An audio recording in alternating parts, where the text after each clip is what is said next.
Welcome to the Hookup on Music with your host, Tony Bird. Hello, everybody, and welcome to the Hookup on Music. And I'm glad to be back because it's been a little while. It's been so long that 1 second before I started, I forgot to plug in my microphone. That's why you heard that little pause there, because I was making sure I was all good. Because, boy, it's been a little while. It's been probably our longest layover in between episodes since we've started, which was only about a week and a half. But we needed a little bit of a recharge, a reboot, and I got one, and I'm feeling really good about sharing music news with you. We got a lot of good stuff this week. Some new, some old. We got the concerts. We got a song of the week. We got good album to dig into. We got artists. We got just so much. But first off, before we start, what have you been up to, my music fans out there? What have you been listening to? Is always a big question. So please let me know at the Hookup on Music on the Twitter. I'm also available if you can find me on the old Blue Sky, I think that's called. I think is that the one I'm on? There's so many of these that honestly, soon I'm going to be out here and out and about, and I can't wait to talk with you guys and see just pretty much what you've been listening to. Always some news to share lately since we've been doing this year. Some sad news, and let's just hit it. Right before coming to the amazing on the air, it was brought to my attention that David Johansen, aka Buster Poindexter, aka leader and lead singer of the punk band New York Dolls, one of the first punk bands, has passed away at the age of 75 on the 28th, the last day of the month of February.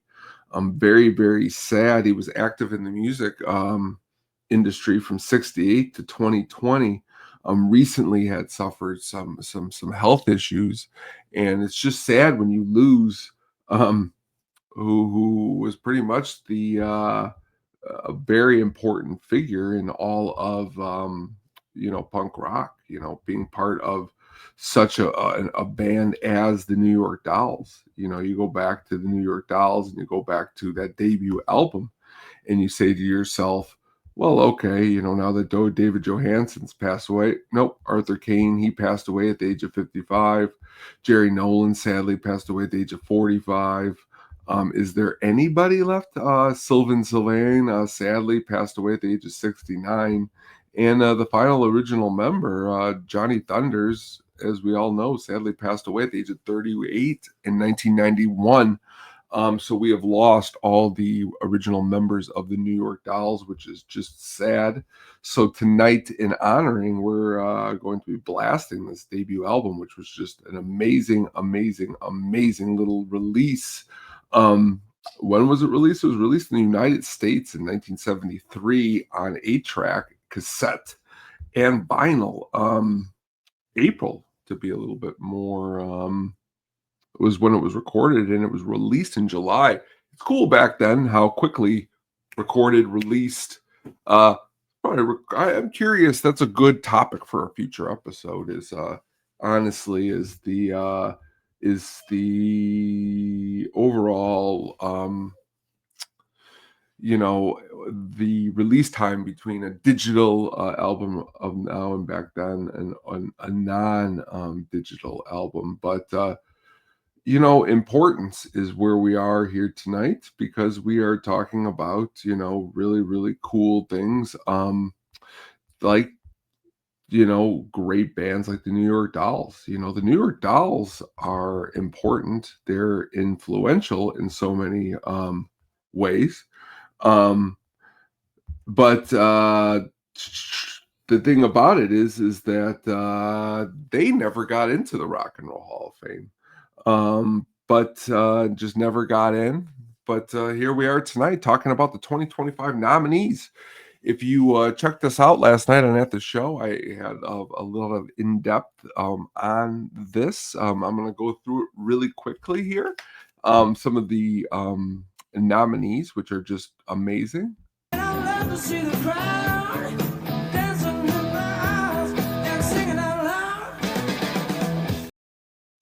Bad Company. Love a little Bad Company. They are nominated: Paul Rogers, Mick Ralphs, Boz Burrell, Simon Kirke, a four-piece, amazing. One of the only bands that were on Swan Song with Led Zeppelin.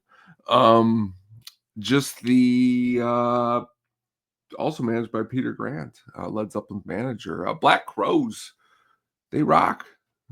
They got a lot of good songs, a lot of good albums. Mariah Carey, pop legend. The age-old question: should pop legends get in over rock and roll legends? I don't know. It's a question you can answer and maybe even shoot it back towards my way. Chubby Checker is a legend, a classic. Joe Cocker, Mad Dogs and Englishmen is just an amazing live album. Billy Idol, coming to town this summer. Love Eyes Without a Face. Love Billy Idol. Love just his overall nature. Everything he's ever been in, Wedding Singer included, is great. It's amazing. Joy Division / New Order, we could spend many episodes talking about both of those guys. Great artist, Ian Curtis. If you haven't seen Control, great musical biopic by Anton Corbijn, really awesome. Cyndi Lauper, mentioned last night my love for the song Time After Time lately. It's a jam. Just good stuff here. Mania, however you want to pronounce it. They are, from what I'm digging into, very amazing. Oasis, really awesome that they've been able to last this long. Got shows coming up at Soldier Field, sold out shows. People are excited to see those. Outkast, legendary. Second album, Aquemini, is one of my introductions to hip hop. Great, picked that up on a whim, saw the video. Really enjoyed that album. Fish leading the vote for fan. But again, love Fish, love Ghost, love Farmhouse, love Bouncing Around the Room, love Soundgarden. Deserve to be indefinitely. Sad Chris Cornell can't be there to celebrate with the guys. But again, maybe they'll bust into Bulldozers and Slaves or Jesus Christ Pose, or maybe they'll also talk about a little White Stripes coming out with a little reunion of Meg. But with all these bands, it's crazy to see who's going to get in. We just don't know. These are the nominees. These are who they're going to pick from. We'll get back with you when we see who it is and go a little bit even deeper on those artists. If you haven't had a chance, we've got for this week, we got some good new release here.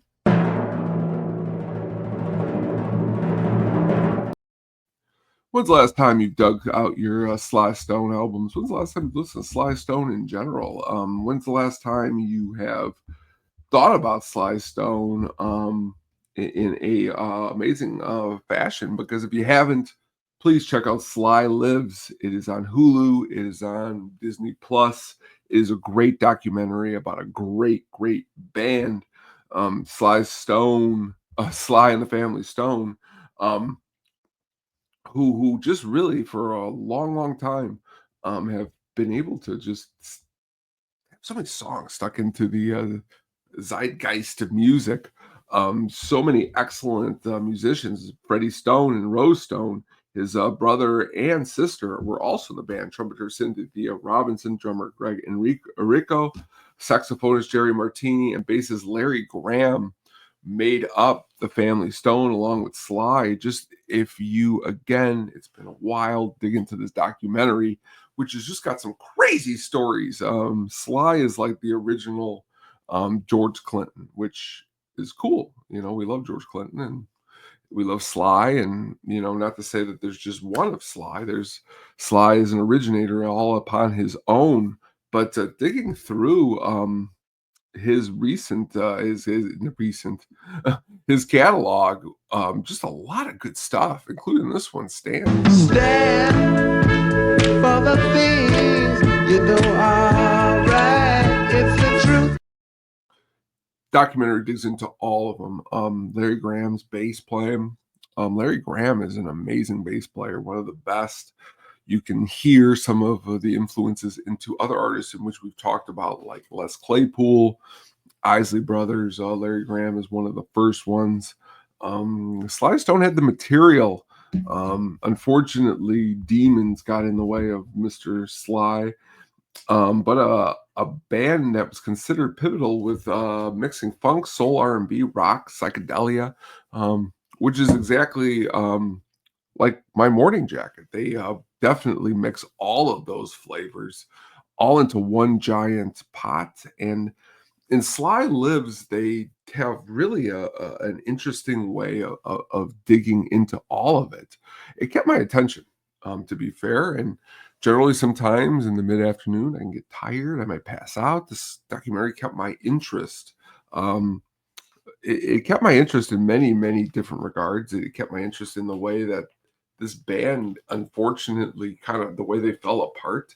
They shouldn't have fell apart like that. They should have kept going. They should have kept playing. And unfortunately, they did not.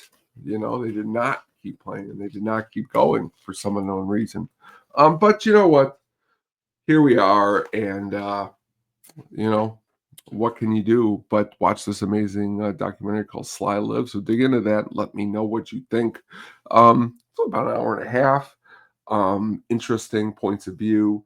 No interviews with Sly, who is still alive. They didn't ask him any questions. They asked everybody else, which makes it a very interesting watch. So please go back and dig into that. I don't think you're going to be disappointed, which we don't want you to be. We don't want you to be disappointed.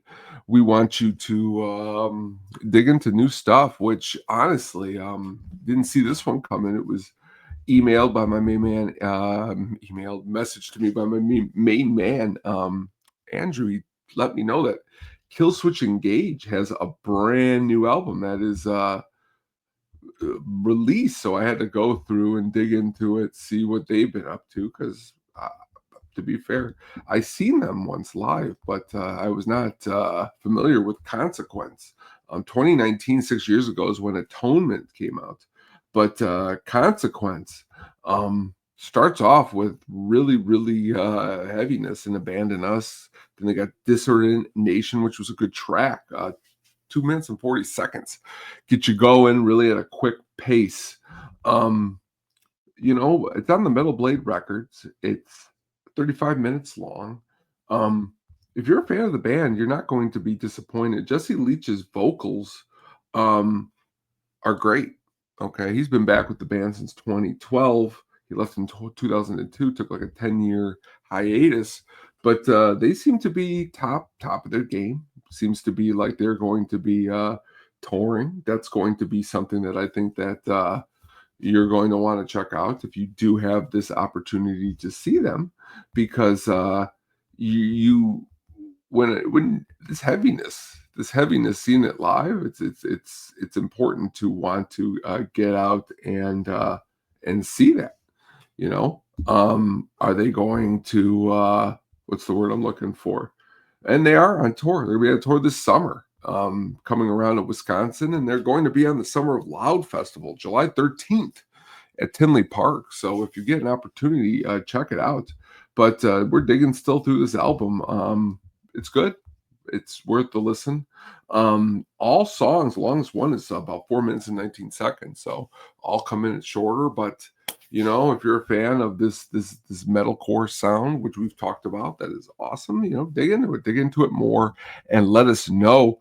We're going on a little bit of an opposite ride right now on an album that could be a little bit of a real mind trip, something a little bit different that you may only know Alan Parsons for doing the song that the Bulls come up to, Cyrus. But Alan Parsons is a little bit more than that, because he's part of the Alan Parsons Project, which were just a great band. But I, Robot is a 1977 album, okay, 41 minutes long. Recorded at, Abbey Road. Recorded where the Beatles would record, is very interesting. I know Alan Parsons was on the board for this one. Lead single, I Wouldn't Want to Be Like You, released in August of 77, is a really good funky jam. I Robot, the track, released in January 78, only in the UK. Really, really, really good. Not released as a single, but a really good song that is awesome is a song called Breakdown. Um, the vocalist, which is cool because this is like, I like to think of Alan Parsons Project almost as like a pre-Gorillaz, before Gorillaz really even got going, because they bring in so many different vocalists. On iRobot, they got the English Chorale singing. On I Wouldn't Want to Be Like You, they got Lenny Zakatek. I like that term, Zakatek. Breakdown, Alan Clark, The Voice, which is a great song. Steve Harley, which is does an amazing vocal track. Um, just very interesting little album here that I think you should dig into, especially if you're a fan of funky tunes and progressive sounds and awesome robots and all of that. Especially in the new age of AI, it brings a very interesting funk to the forefront. But you know, don't let us stand in the way of you jamming out to this one. Let us know what you think. It's a very, very interesting. What's the word I'm looking for? It's going to be a very interesting uh little album if you have not dug into it. I mean, really, other albums are very interesting. To be fair, it was some of the first albums that I remember vinyl seeing was the front covers of these Alan Parsons Project, I Robot, and just really, really great stuff. So dig into that and get back to us and let us know what you think. The bass is going to be pounding, so turn it up a little bit louder. Um, concerts. What do we have coming to town? We mentioned a couple just a few minutes ago, but I think we're going to have just a few more. Speaking of concerts, My Morning Jacket, we brought them up a little while ago, just announced this week they're going on tour. Check them out. They're going to be coming to so many different cities. On their new album which is going to be released. We've talked about that, but this tour is what we're talking about tonight. Coming to town here in October, which I think is October 24th, 25th, and 26th at the Salt Shed, but also coming to April 18th to Milwaukee, the Riverside Theater. That would be a little good time on a Friday. Take a little ride up to Milwaukee, see what's going on down, grab something cold to drink, see what is happening. And cold to drink could just be a glass of water. It's whatever you want it to be. But concerts are coming and they are flooding through. Um, it's interesting is that they just start dropping. And it's like, which ones are we gonna be at this year? You know what I mean? Which ones are we gonna make it to? How are we going to you know, speaking of Billy Idol, I have a birthday, May 20th. He's actually gonna be in Tinley Park then too. We've got so many good stuff. We got Pantera on tour, Hozier on tour. I mean, what a juxtaposition. Um, we also have Dirk Bentley, Chris Stapleton, whatever you're really into. Styx and Kevin Cronin, who can't tour his REO Speedwagon anymore. So many great little things going on. But we're going to be out at some shows this summer. And if you're going to be out at some shows this summer, let us know, please. We would love to see what shows you're going to be at, and maybe we can meet up and talk some music live. I love doing that. It would be a good time, even if it's the Doobie Brothers, who's looking like they're doing some touring. Never seen the Doobies. Don't know if they're at the top of my list, but Dutch Nails are touring. So we're going to keep you up to date on who's touring. So keep looking out for them. Now, speaking of touring, Paul Simon's on a little tour. It's going to be a little bit quieter tour with a little orchestra. It's going to be a good time. But tonight on our Song of the Week, we've decided to dig into a Paul Simon track.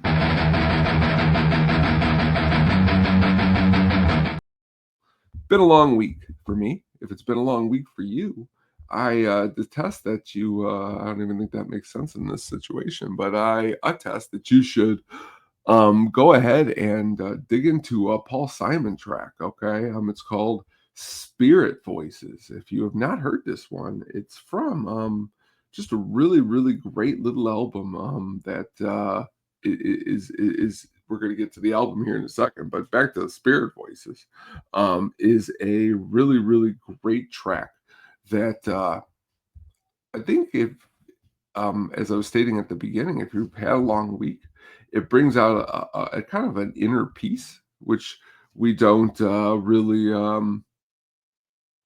what's the word I'm looking for? Um, Look at it that way. Sometimes we're all into something heavy, or we're all into something a little bit maybe not as. But when the Rhythm of the Saints came out, um, it was definitely a track that. At track 9 out of a 10-track album could have got lost at 3 minutes and 56 seconds. But in 1990, I think this is a great follow-up track to some Paul Simon classics like Diamonds on the Sole of Her Shoes or Graceland on the Track. But coming out in October 16th and not being released as a single is a little bit of a kind of a sadness, because they should. To me personally, just loaded with great guitars on this album, great bass.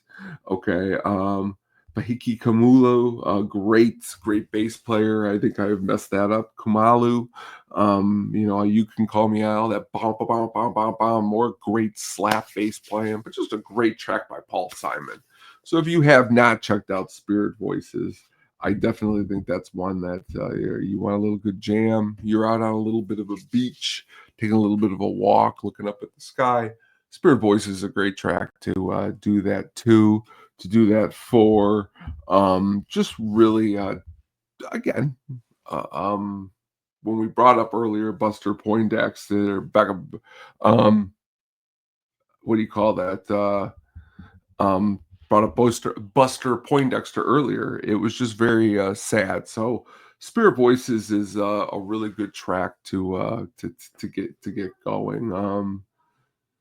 Um, but sadness is been around for a while, because when this next artist, who is our artist of the week,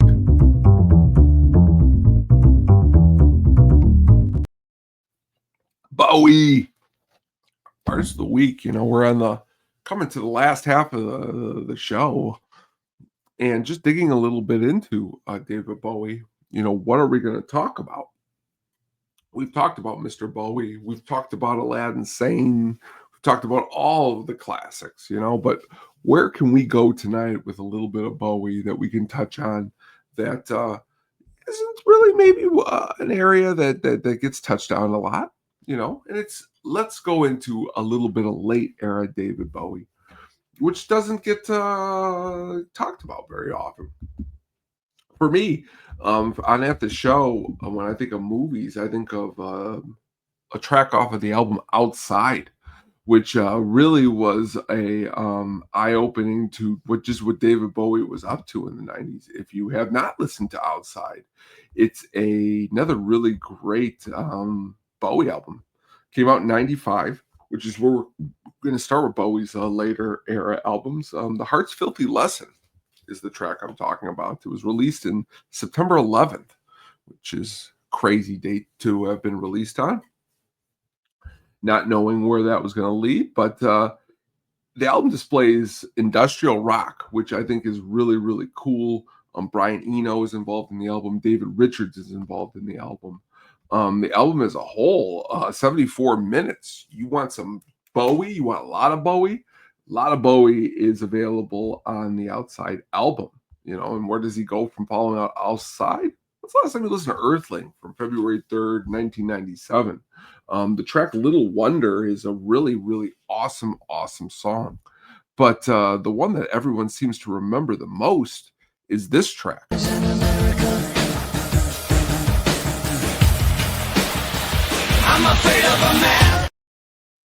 Again, you could hear that industrial ting that Bowie was messing with right around there. Which again, Reeves Gabriel's was involved and Bowie produced that album. But again, working with one Trent Reznor was probably an amazing experience for everybody involved in that video. Because you got to say to yourself, just really cool working with anybody in that field, because Bowie was just such a influential. Ours was his 22nd studio album. Um, he was doing things that were different then. Thursday's Child was the first album single from that one. It kind of goes back to a little bit of hunky dory. There's some pop rock on this album. 47 minutes it comes in at. Um, the tracks, though, the last track, Dreamers, 5 minutes and 14 seconds. It's track 7, The Pretty Things Are Going to Hell, are all memorable tracks in Bowie's late era. So is Heathen, you know. Heathen really was, again, another 23rd studio album. I mean, he's pumping them out here in the 90s. You might not think he was. You might think he kind of faded away. But Heathen was another one. 3 singles were released from the album. What songs stick out for me the most? I Took a Trip on Gemini Spaceship. What an interesting track title. Reality from 2013. Again, Bowie is touring. Bowie's still touring. Tony Visconti is back in the producer's chair for the last couple albums, which is cool in its own way if you are a Bowie fan. Bowie is just where he always is rocking and rolling. You know what I mean? 2013 is the next day. Okay. This is kind of where I come back into the front a little heavier. I had to go back to those last couple albums because I felt like between Earthling to this album, I was just listening to maybe more heavier stuff and I wasn't into it. So I had to go back. But this album right here, Where Are We Now? The Stars Are Out Tonight. That song, I was just the other day going for a walk, and that one really hit. There's a lot of glam, a lot of funk on this album. The cover is a reminiscence of Heroes. It's a great album. Really good album, and it was really well received when it came out. Love Is Lost, Dancing Out in Space, Boss of Me, the Next Day title track, good stuff. Black Star, another really interesting album, and honestly, it is his 26th and his final studio album during his life. And honestly, Lazarus, Black Star, was released while he was unfortunately suffering before he passed away, which we're not even going to get into tonight. We want to just talk about the great music and remember Bowie for his awesomeness. Because there's just so many different eras of the amazing David Bowie. It's like, how many eras do you go to? How many albums does this man, and all the different things that he has touched and went through, and avenues and lodgers and being insane, and oh my God, just so many great things. But you have not, or it's been a while since you've dug into this late era Bowie. I think it's time that you give it a little bit of a shot again and let us know what you think. Reach out to us. Love to have you on the show. Before we head out, though, we got something a little special for you here at the end. A little something that is a little different. I don't know if you've ever even heard of these guys before, but speaking of coming to town, they're going to be coming to town in May. Might be out at this show. They're called Mac Sabbath. Okay, we're not going to spend a whole lot of time talking about Mac Sabbath because we're kind of running out of it. But honestly, very cool, very interesting concept. Taking the music of Black Sabbath and mixing it with lyrics inspired by McDonald's, they come together with a really great idea, which is always awesome in music, is when somebody's got a great idea. We love great ideas.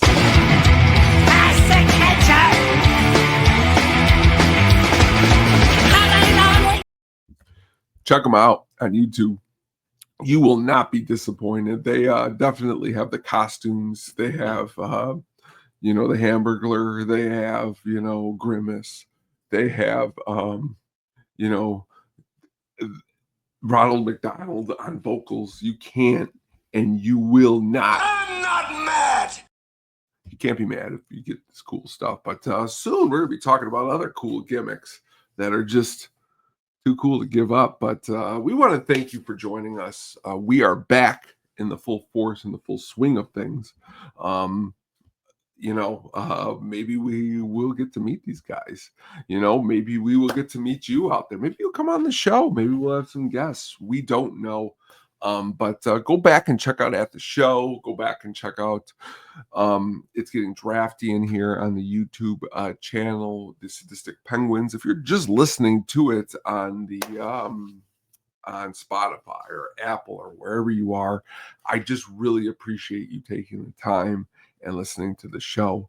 I always have a blast doing this, and it's something to, even as we are wrapping this episode up, take a breath and be thankful that we get to talk this music together, because the world, as I was listening to The Police, is coming down, and we got to make the best of what's going around. We just do. I think I messed up those lyrics, but one thing I'm never going to mess up is the passion of talking music with you guys out there. It's a lot of fun, and it is just a lot of good times. And we're going to be back at it next week on Saturday. We'll drop another episode. We're going to stick with the Saturday rhythm. This works well. Please stay tuned this next week for At the Show. We're going to be talking about Harrison Ford. I'm going to have my soundtrack pick of the week. It's going to be a good one. So stay tuned to that. My name is Tony B. This is the Hookup on Music, and we always love spending time with you. We will talk again soon. Have a great week, everybody. Take care. Thank you for listening. Please look out for the audio version wherever you jam.